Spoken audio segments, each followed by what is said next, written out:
Ya, bersama saya lagi untuk ketemu dengan di kuliah online untuk mata kuliah pengantar teknologi informasi. Untuk pertemuan kali ini, saya akan membahas mengenai inovasi aplikasi e-commerce. Ya. Seperti kita ketahui bahwa eh, terjadi banyak pengembangan di dalam eh, teknologi e-commerce. Ya. Kalau Anda perhatikan, aplikasi inovatif dari e-commerce itu terdiri dari e-government, kemudian ada m-commerce, ya, mobile commerce, kemudian consumer to consumer e-commerce, ada intra-business dan business to employee e-commerce, business to its employees B2E e-commerce, e-commerce di antara unit bisnis dalam suatu organisasi. Kemudian untuk layanan dukungan e-commerce ya, itu ada infrastrukturnya, kemudian ada pembayaran elektronik, kartu kredit elektronik ya, kemudian pembayaran tunai elektronik, ada smart card, ada pembayaran person to person, ada transfer dana secara elektronik, ada electronic wallet dan kartu pembelian atau processing card. Nah, kita akan membahas satu persatu dulu ya untuk e-government ya. E-government ini artinya adalah electronic government.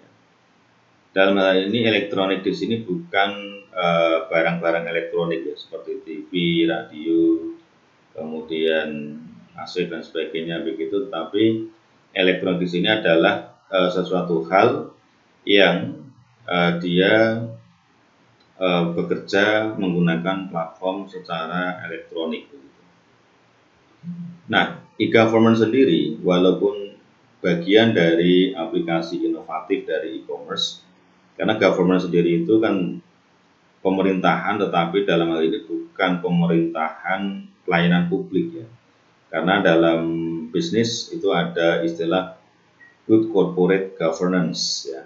Jadi tata kelola kepemimpinan yang baik begitu. Nah, dengan menggunakan e-government ini akan menjadi sebuah terobosan baru bahwa di dalam pengelolaan perusahaan itu, apalagi perusahaan ini yang bergerak di bidang commerce ya, atau perniagaan, dia sudah menggunakan teknologi secara elektronik. Secara elektronik ini juga banyak hal ya, bisa berbasis internet murni ya, karena kalau berbasis internet berarti dia berjalan di jalur internet, walaupun nanti menggunakan media yang bermacam-macam ya. Bisa menggunakan piranti hardware ya, hardware seperti PC, laptop, kemudian ada HP, smartphone begitu. Begitu juga dengan m-commerce ya, mobile commerce. E-commerce sendiri, m-commerce itu juga bagian dari mobile commerce ya. Mobile commerce bagian dari e-commerce. Karena kalau e-commerce sendiri itu cakupannya lebih luas. Kalau mobile commerce adalah perniagaan yang bersifat mobile.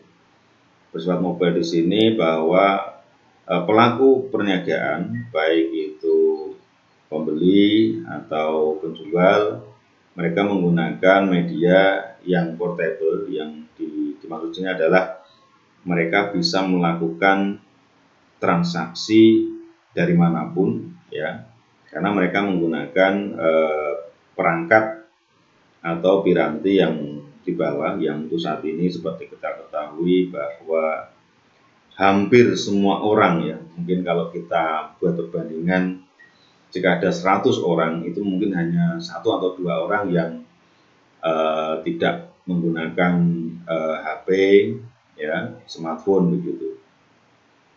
Nah, mobile commerce ini kecenderungan ya, dikarenakan ada pergeseran tren bahwa perniagaan secara konvensional itu Ya walaupun masih ada begitu ya, tetapi segmennya sekarang sudah berbeda. Begitu.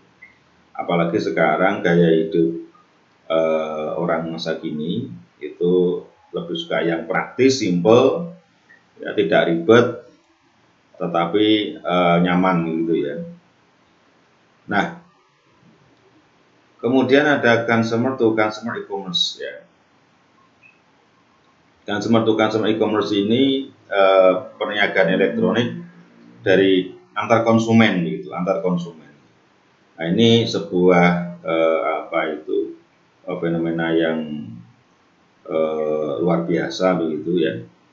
Kalau yang sekarang itu marketplace seperti itu ada di OLX ya. Karena kalau kita melihat di Lazada, kemudian Bukalapak, Tokopedia dan lain sebagainya, itu kebanyakan yang menjual atau memajang produk dagangannya adalah merchant, ya, pedagang begitu, seller begitu. Tapi kalau di OLX enggak begitu ya, karena saya sendiri dan Anda juga pernah ya, Anda menjual produk Anda yang mungkin sudah tidak dipakai atau memang harus dijual begitu. Tapi di lain kesempatan Anda juga sebagai pembeli begitu. Karena kalau Anda menjual di OLX itu kadang kita juga tidak istilahnya bukan menjadi merchant ya. Merchant itu memang sebuah profesi gitu. Kalau seller itu kan bisa spontan ya, karena saya punya produk saya jual, maka seller saya menjual gitu. Tapi kalau merchant itu beda gitu. Nah, kalau kita ini contoh lihat ya. Ini websitenya OLX ya. Ini kalau Anda perhatikan barang-barang yang ada di sini, ini kan bagus ada segmen pemetaan ya. Katakanlah kalau kita posisi ada di Semarang Kota, maka marketplace ini langsung melakukan mapping, pemetaan merchant atau seller yang hanya di seputar Kota Semarang. Bahkan di sini juga ada filterisasi demografi ya, bahkan sampai di kecamatan ada pedulungan, tembalang begitu. Nah, kadangkala saya sering menemukan orang-orang yang membuka dagangannya di sini itu tidak murni tidak murni penjual ya, tapi tidak murni merchant begitu, tapi istilahnya itu karena ada suatu hal yang harus mereka jual, maka mereka membuka lapak di sini gitu ya, buat akun dan sebagainya begitu ya. Tapi ada juga yang memang murni merchant begitu. Nah, ini yang dikatakan tadi consumer to consumer e-commerce begitu ya. Beda dengan kalau di Lazada sama Bukalapak ini ya. Ini ada aturan-aturan khusus di mana ketika kita ingin menjual produk ya, ada aturan-aturan merchant begitu ya.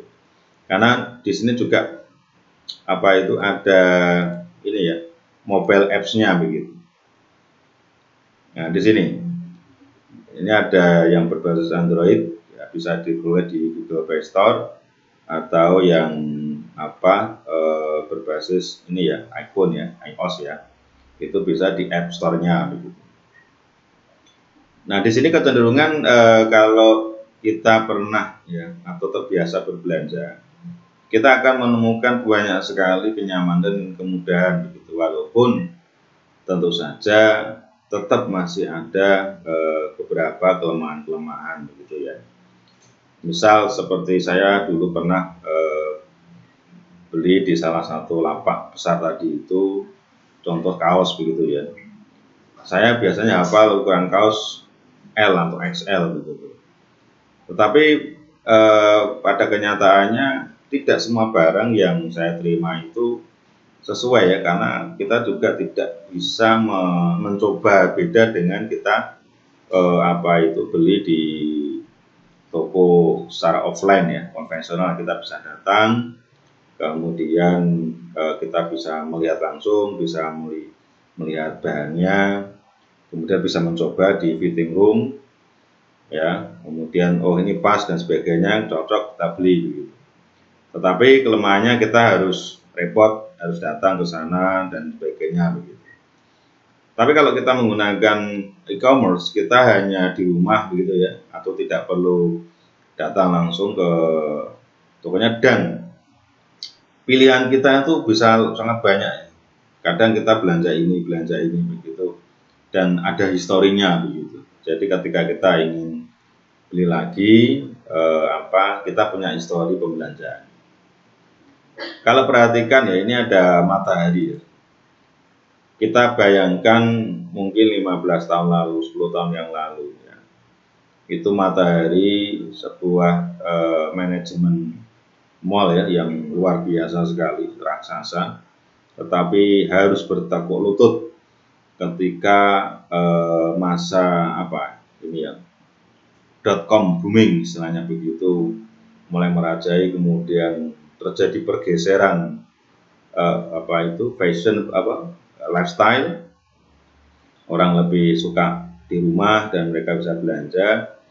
Nah akhirnya mereka harus seperti matahari ini, mereka harus banting setir begitu istilahnya. Mereka harus adaptasi ya jika tidak ingin tergilas oleh persaingan ya. Karena seperti kita ketahui, seperti Bukalapak atau Tokopedia itu juga ya baru-baru kemarin saja begitu, beda dengan matahari sudah puluhan tahun gitu. Nah ini terjadi persaingan seperti ini begitu. Oke ya. Nah, kemudian ini ya layanan dukungan e-commerce ya. Jadi pembayaran elektronik itu bisa menggunakan cek elektronik ya. Ya kita ketahui bahwa ada cek yang bentuknya fisik begitu ya, seperti kayak nota ditulis begitu. Bahkan ada kartu kredit elektronik ya. Dan bahkan sekarang ini itu muncul fintech ya, finance technology, seperti payment gateway ya, seperti GoPay, OVO ya, kemudian ada lagi kalau Telkomsel ya T-Cash begitu ya, kemudian ada wallet dan sebagainya. Nah, itu sangat lebih memudahkan lagi transaksi begitu ya. Kadang kita dan dunia perbankan juga semakin canggih, mereka juga sudah melakukan integrasi pembayaran ya dari satu marketplace dengan perbankan yang lain begitu ya, sudah ada kerjasama, sistemnya sudah terintegrasi begitu, sehingga ketika kita mempunyai fasilitas internet banking, mobile banking begitu ya, jadi ketika kita belanja kita tidak harus ke bank atau ke mesin ATM begitu, kita cukup langsung lewat mobile banking. Bahkan kadang sistem mereka sudah terintegrasi, ketika kita belanja itu langsung diarahkan ke pembayaran dan bisa auto debit begitu. Jadi betapa mudahnya sekarang kegiatan belanja begitu, dan ini dibidik oleh para pelaku perniagaan ya, bisnis seperti ini. Mereka berusaha bersaing untuk memanjakan para konsumen mereka dengan harga yang murah, diskon, pelayanan yang memuaskan, sistem pembayaran pengiriman yang bisa dipercaya dan sebagainya. Nah ini adalah hal-hal yang terkait dengan elektronik commerce, mengenai aplikasi non-tunai dari e-commerce tadi itu. Oke ya, saya kira itu saja dulu untuk pertemuan malam ini. Jangan lupa login ke Si Agat ya. Sampai jumpa di pertemuan berikutnya. Wassalamualaikum warahmatullahi wabarakatuh.